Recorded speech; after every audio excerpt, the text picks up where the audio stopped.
Hello, Iowa Democrats. I'm Sherrie, chair of the Story County LGBTQ+ Advocacy Committee. I moved back to Iowa in August of '03. The election season wasn't even in high gear yet. And as a lesbian, I found it ironic that the first candidate event that I happened to attend was headlined by the country's first openly gay congressperson, Barney Frank from Massachusetts. He was Senator John Kerry's surrogate. It was in October, in the middle of the day, in the middle of the week in West Des Moines, and I was one of only 5 or 6 people who showed up. And that was 13 months before the general election.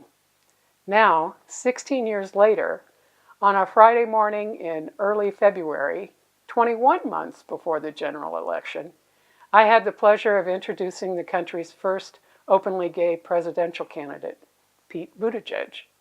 That was to a packed house at an Ames Cafe, and that wasn't even the first packed presidential candidate event that I've attended yet this year.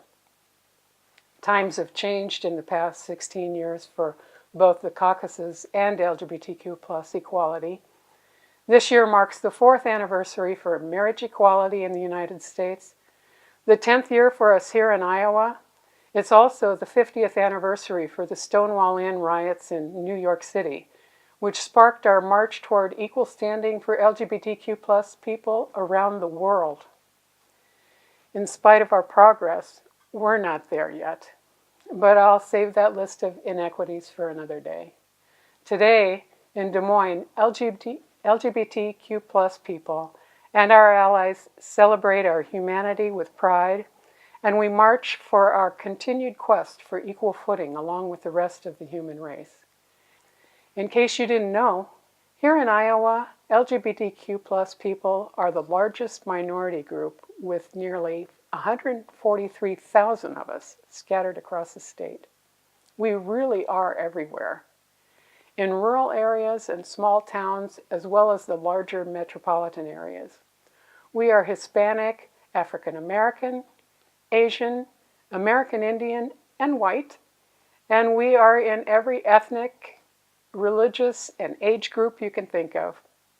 Like I said, we really are everywhere, and you probably know us even if you may not realize it, and even some of us don't realize it yet either. But we are here. I wish you were here with us in Des Moines today, and I wish we were there with you in Cedar Rapids. But caucus season is in high gear already this year, and we in Iowa know we can't all be everywhere at the same time. Thanks for being with us in spirit as we are with you. And to all the presidential candidates, thanks for being here and listening to us.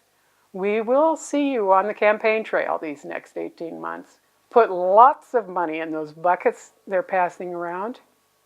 Democracy itself is at stake this election, and we must win in 2020. With pride and in solidarity for our respective humanity, have a great afternoon.